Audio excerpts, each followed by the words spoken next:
Good evening, everyone. How are we doing out there? My name's Delaney. On behalf of everyone here at SUSCRIBE San Diego, we would like to take this time to show our support to the men and women of the armed forces.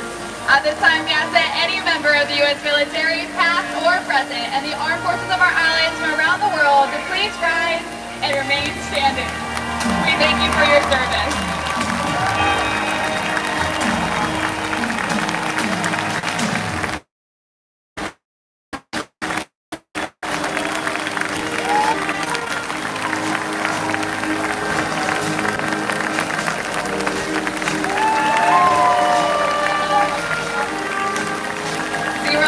Committed to the men and women in uniform, which is the world that we all share as well. Now please enjoy ORCA Encounter.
One interconnected ocean, a vast blue expanse, critical to life on Earth. And there's no better animal to represent the story of the ocean with all its splendor and uncertainty than the killer whale, or as it's scientifically known, the Acecinas orca.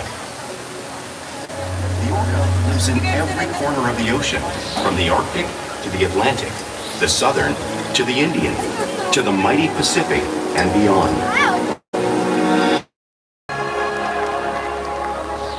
This whale's story is the ocean's story, and it is one we all share.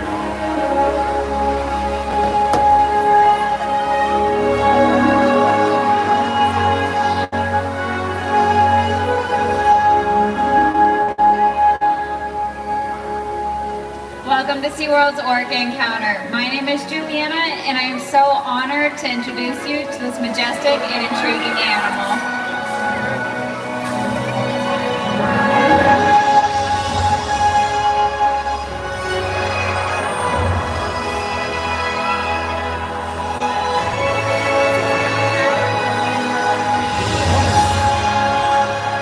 Today's ORCA Encounter gives you a better appreciation of these incredible animals and all that they represent.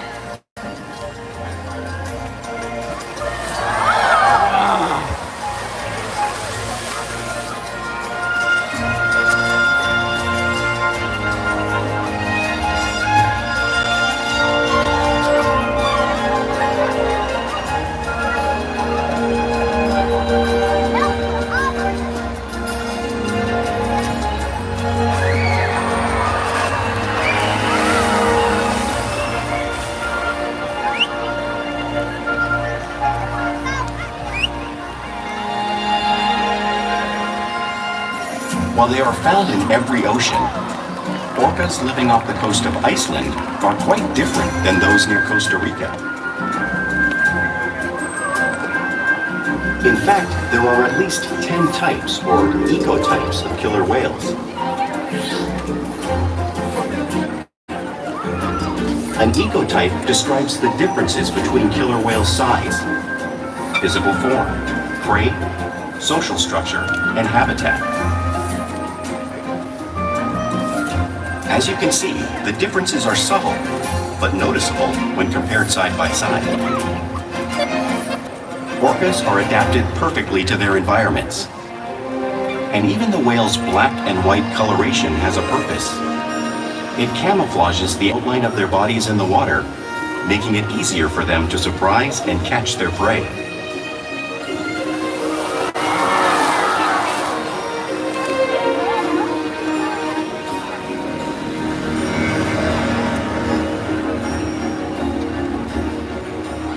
When viewed from above, the black of the whale blends in with the dark depths of the ocean.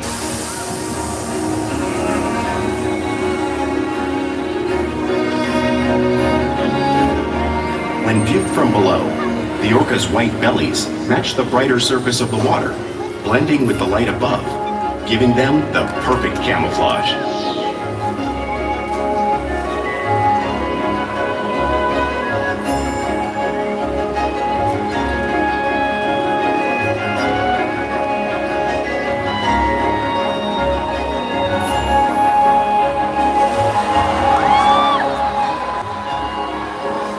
Killer whales truly are a natural wonder, and today ORCA and SUSCRIBE are going to help me show you some of their physical characteristics.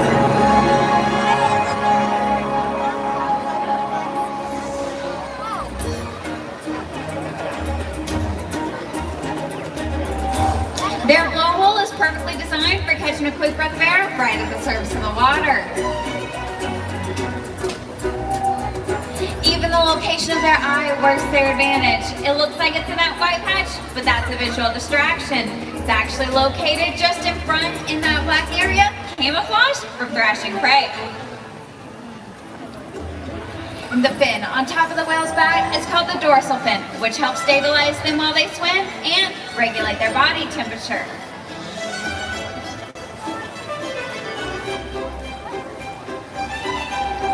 The flippers on either side of the whale's body are called the pectoral flippers, which are mainly used for steering and stopping.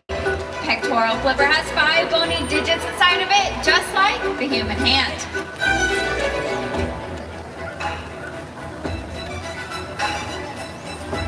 And the lobes on either side of the whale's tail are called the flukes. Now the tail fluke is the killer whale's engine, propelling them up to speeds of 30 miles per hour. But they swim the fastest and use the most power when they're propelling their nearly 10,000-pound bodies all the way up and out of the water.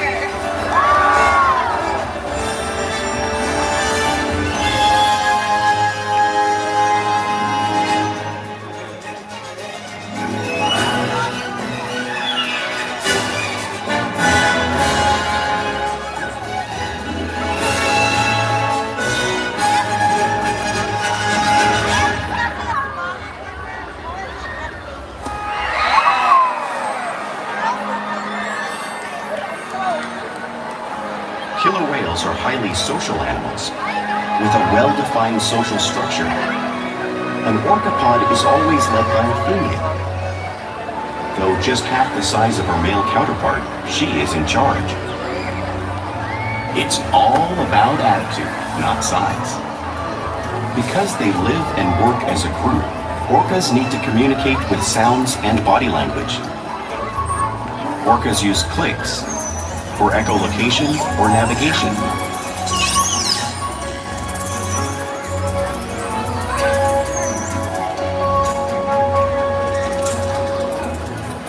Whistles to socialize in the pod. And calls for group coordination and hunting.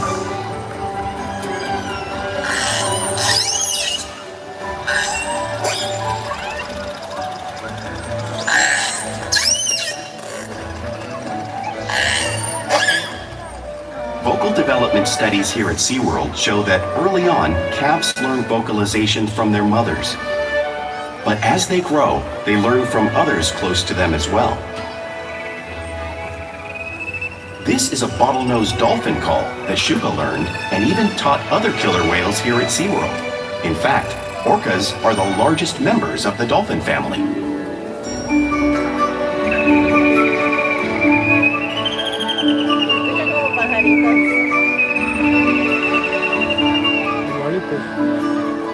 Whales here and in the wild use vocalization to communicate all the time. Like all animals, killer whales use body language as a form of communication. A pectoral slap might be used to show dominance or to get noticed. For example, a mother may use a pectoral slap to get her calf's attention.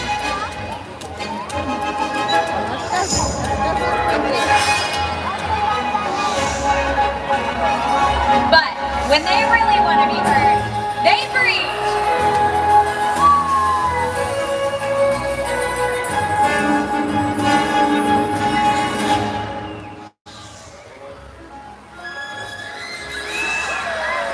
Spy hopping is how killer whales coordinate and get a better view of their surroundings while they hunt.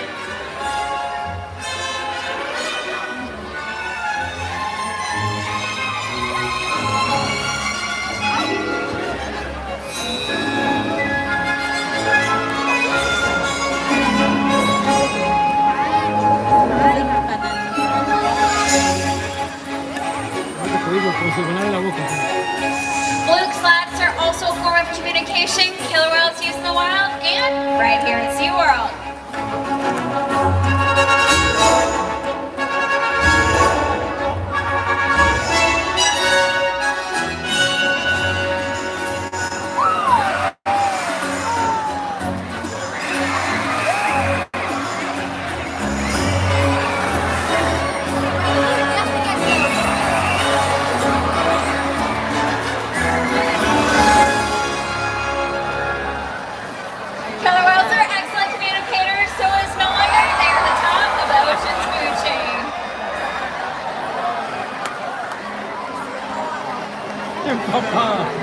Killer whales work together to rear their young, protect their pod, and most importantly, pursue and catch their prey.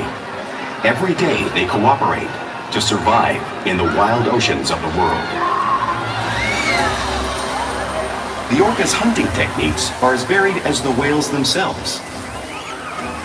Norwegian killer whales will circle herring, herding them together. The whales use sounds to coordinate with each other and to disorient the herring. With the fish confused and contained, the whales stun them with their powerful tail flukes, making for an easy meal.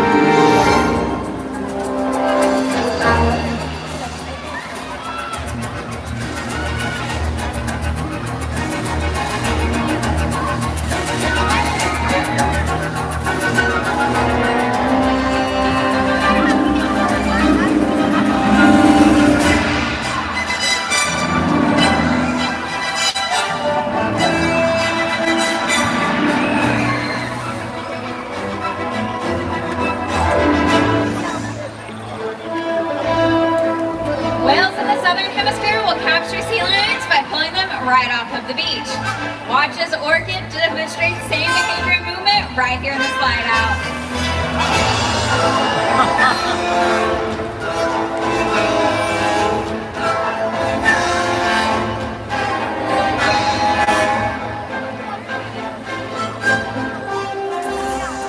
Antarctic orcas recreate waves washing over floating ice, knocking unsuspecting seals right into the water. You can see Shuka making the same wave-making technique, demonstrating one of the many complex and impressive hunting abilities killer whales have developed all around the world.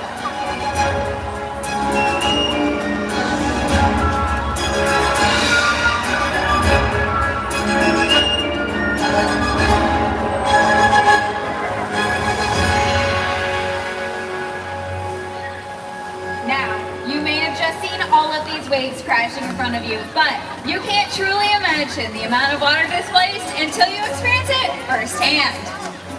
Luckily, I have two very brave volunteers ready to feel the power of the wave created by the killer whale. Are you ready to get wet? Come on down. Sit right here on my little iceberg for me. Yep, hold on tight to that handle. It's a very powerful wave.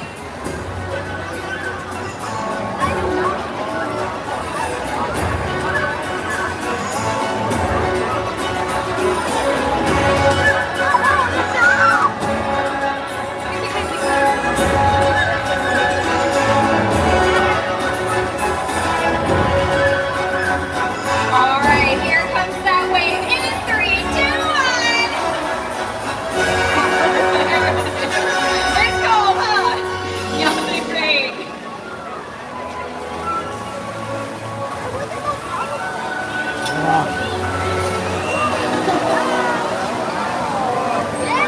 Now, because killer whales are found in every part of the ocean, it's no surprise they eat all types of prey, including other whales. The blue whale you see on the screen is the largest animal on Earth. It is 5 times longer and 50 times heavier than a killer whale. So, how does a whale this size prey on a whale that size? Well, it's all possible because killer whales are the ultimate team player.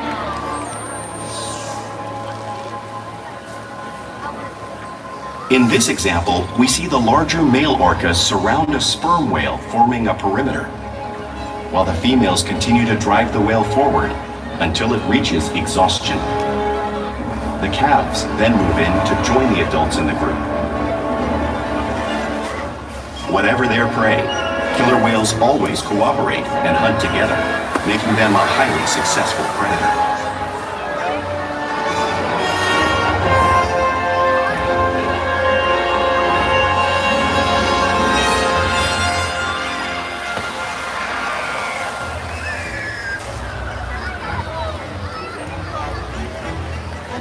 Important part of everyday life for a killer whale. It's how they teach their young to hunt and practice their skills as they grow. Killer whales love interacting and showing off their playful side both in the wild and right here at SeaWorld.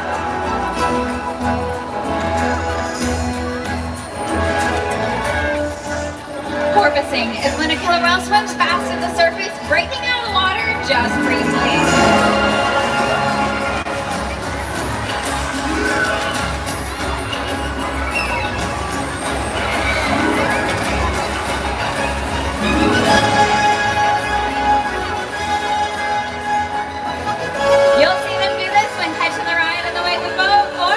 Surfing in a wave.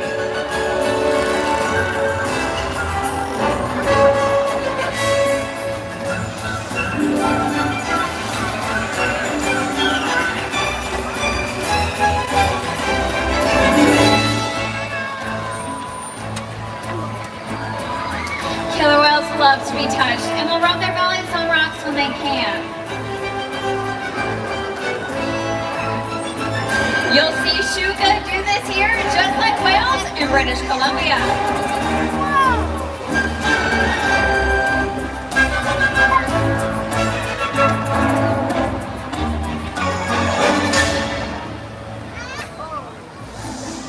You'll also see whales imitate each other. We see it at SeaWorld all the time. The whales are constantly mimicking and learning from one another.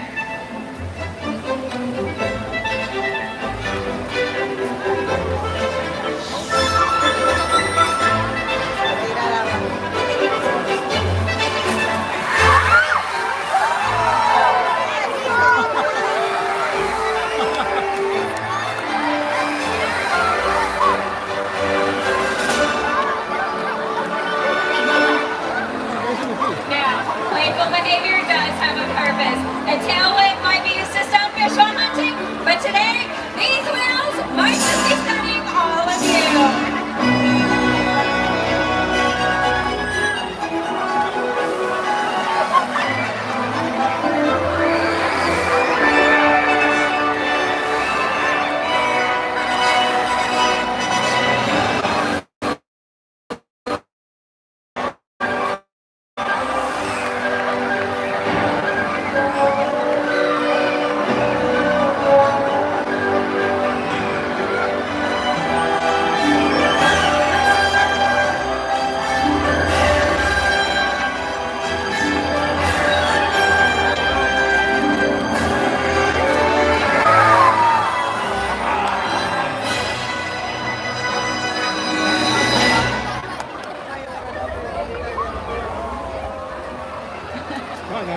We interact with our whales all day, every day, to share trusted relationships and provide optimal healthcare, research, and quality of life.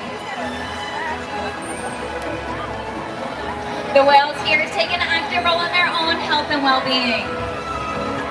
Example.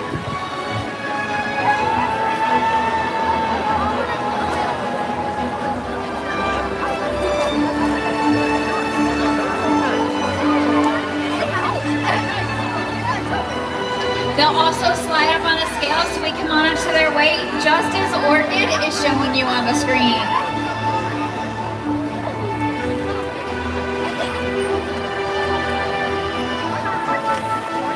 They'll even allow us to take a voluntary breath sample right from their blowhole, all because of the trusted relationships we have built day after day right here at SeaWorld.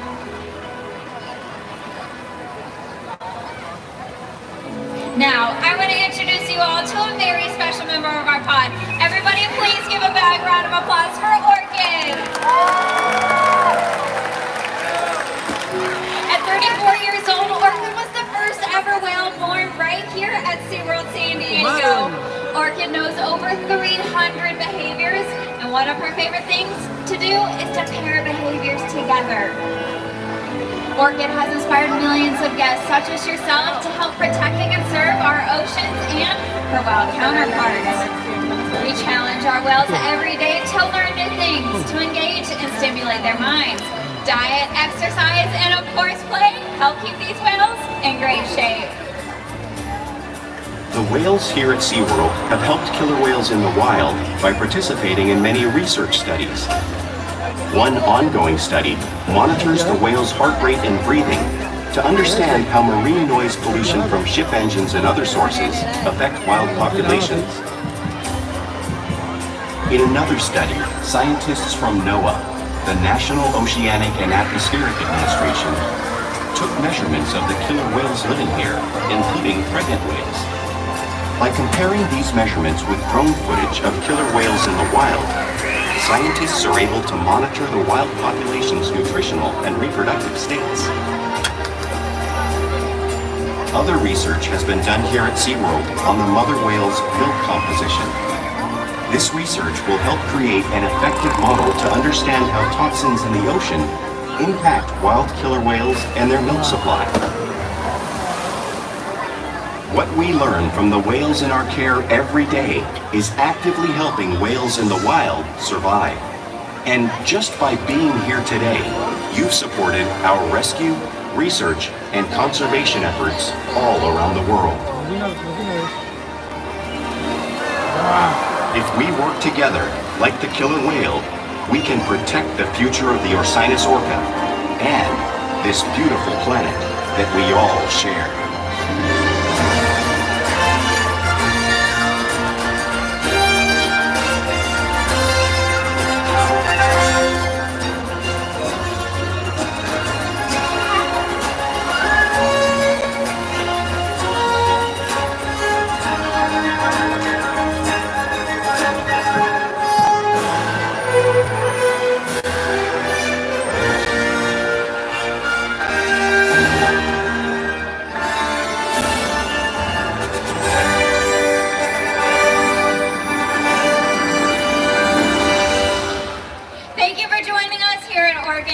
We hope you gained a better appreciation of these incredible animals.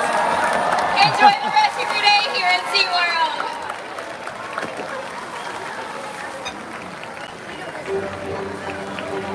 Gracias por acompañarnos en este show de orcas. Recuerden darle like si les gustó y también darle like si no les gustó. Todos sus comentarios son bienvenidos.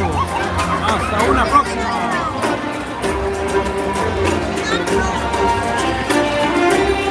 Ladies and gentlemen.